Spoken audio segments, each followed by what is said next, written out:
Oi pessoal! Hoje eu vou mostrar para vocês como eu escolho os melhores fundos imobiliários para minha carteira. Lembrando que isso não é uma recomendação de compra, eu apenas vou mostrar para vocês como eu faço. Existem fundos imobiliários muito bons e existem fundos ruins. Então eu faço uma análise para escolher qual o melhor ativo para minha carteira, considerando o melhor risco-retorno. Então bora lá que eu vou mostrar tudo para vocês na prática. Mas antes de compartilhar a tela do meu computador para vocês acompanharem na prática, eu vou explicar alguns indicadores que eu gosto de priorizar na escolha de um fundo imobiliário. O primeiro indicador que eu gosto de analisar é o Dividend Yield, que é o dividendo em relação ao preço da cota. Se eu comprar uma cota no valor de R$10 e receber R$1 de dividendo, R$1 é 10% dos R$10 do valor da cota. Então, nesse caso, o Dividend Yield seria de 10%. E eu gosto de analisar o Dividend Yield anual, acima de 8%. Às vezes, um fundo pagou um valor maior de dividendo em um determinado mês. Aí você vai lá, compra o fundo achando que o dividendo irá se manter, mas não necessariamente isso vai acontecer. Por isso que eu gosto de analisar um período maior de tempo. E esse é um dos motivos pelo qual não podemos olhar apenas para os dividendos pagos. No indicador Dividend Yield, quanto maior, melhor. Mas isso não quer dizer que um fundo com Dividend Yield muito alto é uma ótima opção de compra. Pelo contrário, isso pode indicar algum problema no fundo.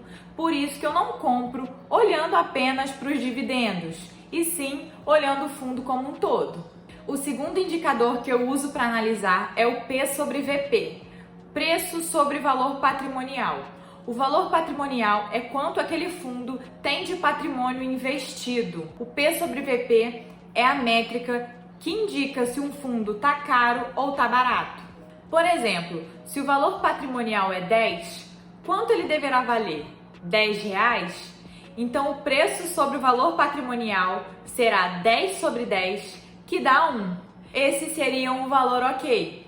Então, se o P sobre VP estiver abaixo de 1, teoricamente nós temos um deságio. Deságio é desconto, galera, tá barato. Já se o P sobre VP estiver acima de 1, nós temos um ágio. Significa que estaríamos pagando mais caro pelo fundo. Eu digo teoricamente porque dependendo do tipo do fundo, essa métrica pode ser levada ou não ao pé da letra. Por exemplo, os fundos de tijolos, não necessariamente esse valor será um valor preciso, porque esse tipo de fundo é avaliado uma vez ao ano. Então, dependendo da época que você está olhando, você pode estar olhando com alguma defasagem. Já os fundos de papel e os fundos de fundos, essa métrica é praticamente avaliada em tempo real. Então, fica aqui essa informação para podermos analisar melhor o P sobre VP de acordo com o tipo do fundo que desejamos. Não adianta ficar procurando um fundo que não tem uma boa rentabilidade, como também não faz sentido comprar um fundo com um valor muito mais alto do que é considerado justo. Então a primeira coisa que eu faço é filtrar esses dois indicadores e retirar os fundos que não se enquadram nesses dois aspectos. O terceiro indicador que eu uso e que eu gosto muito de analisar é a vacância física. A vacância física é o quanto aquele fundo tem de espaço alocável sem alugar. Então, 0% de vacância significa que está tudo alugado. Esse indicador é um dos principais para se analisar fundos imobiliários, porque taxa de vacância baixa significa mais inquilinos pagando aluguéis. Então, nesse indicador, quanto menor, melhor. O quarto indicador que eu uso é a liquidez. Para mim, um fundo imobiliário bom tem que ter uma ótima liquidez, porque essa métrica diz quão fácil está vender ou comprar uma cota. Se esse fundo está sendo bem negociado, isso te possibilita, até em alguns casos, comprar fundos mais baratos por conta da alta liquidez. Agora que eu já expliquei e já mostrei para vocês todos os indicadores que eu uso para analisar os fundos imobiliários, eu vou mostrar aqui no computador para vocês o site que eu uso para filtrar e analisar todos eles. Então eu entrei aqui, gente, no site do Investidor 10. Vocês podem ver que aqui tem um ícone de fundos imobiliários. Quando a gente clica aqui, a gente já percebe um ranking de FIIs. Nós temos algumas listagens aqui prontas, que eu não gosto muito de analisar por elas. FIIs de maiores dividendos, FIIs de maiores valor patrimonial, FIIs de maiores P sobre VP, mas eu gosto de fazer uma análise mais avançada. Então eu venho aqui em busca avançada. A primeira coisa que eu gosto de selecionar é o setor e o tipo do fundo imobiliário. Eu vou escolher o tipo de tijolo para analisar aqui com vocês o setor de shopping. Então eu venho aqui, tipo fundo de tijolo, setor, aqui embaixo, shoppings. Então eu vou selecionar as duas primeiras métricas que eu falei com vocês, o P sobre VP e o Dividend Yield. O P sobre VP eu vou colocar de 0,8 até 1 para a gente poder analisar. Lembrando que eu expliquei para vocês que até 1 é considerado um valor justo. E o Dividend Yield, eu gosto de um Dividend Yield superior a 8%. Então eu vou colocar 8 até 15 só para eu mostrar uma coisa para vocês. Eu não gosto de filtrar a liquidez diária pelo site, porque se eu clico aqui e seleciono entre 300 mil e 2 milhões de liquidez diária, eu excluo todos os outros fundos que têm uma liquidez diária maior do que 2 milhões. Então eu prefiro não selecionar no filtro do site, eu prefiro analisar por conta própria. Então eu venho aqui em buscar. Apareceram 4 fundos imobiliários no setor de shopping. E eu vou escolher esses 2 primeiros para poder analisar com vocês.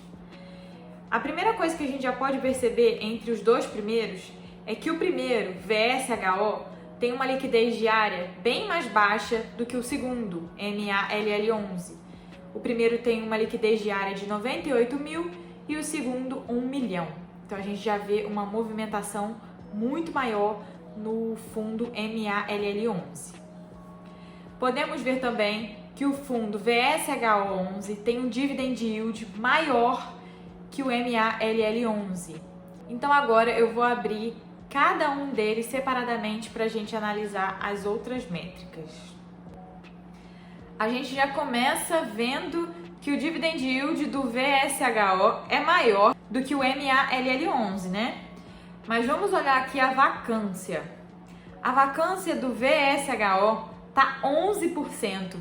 Quer dizer que 11% do espaço alocável do fundo está sem alugar, sem inquilino e sem receber aluguel. Já no fundo MALL11, a vacância está 0%, não tem vacância. Então significa que está tudo alugado, o fundo está recebendo aluguéis. Uma outra coisa que eu gosto de ver é a concentração de ativos. Então eu vou olhar aqui no fundo VSHO, que ele tem apenas 3 imóveis em 2 estados diferentes. Tem apenas em São Paulo e no Rio de Janeiro. Já no fundo MALL11, ele tem 9 imóveis em 5 estados diferentes: São Paulo, Rio de Janeiro, Pernambuco, Alagoas e Bahia. Então é um fundo bem diversificado em relação à concentração dos imóveis. Então nessa minha análise eu percebi que o fundo VSHO tem um Dividend Yield maior que o MALL11, porém o fundo MALL11 tem uma liquidez diária muito maior, tem uma vacância física zerada, todos os espaços alocáveis estão alugados e recebendo aluguéis, e tem uma concentração diversificada de imóveis em relação à quantidade de estados que possuem imóveis nesse fundo. Então, com isso, eu vou ticando cada uma das métricas, cada um dos indicadores e comparando um fundo com o outro de um determinado setor, de um determinado tipo. Lembrando que isso não é uma recomendação de compra, eu estou apenas mostrando para vocês como que eu analiso e como eu escolho os fundos imobiliários para minha carteira. E se você gostou do conteúdo, foi relevante para você de alguma forma, se inscreva aqui no canal para poder acompanhar todos os próximos vídeos, ative o sininho para não perder nenhum vídeo novo e dá aquela curtida para o YouTube entender que o conteúdo foi bacana, foi relevante e entregar para mais pessoas. Um beijo e até o próximo vídeo!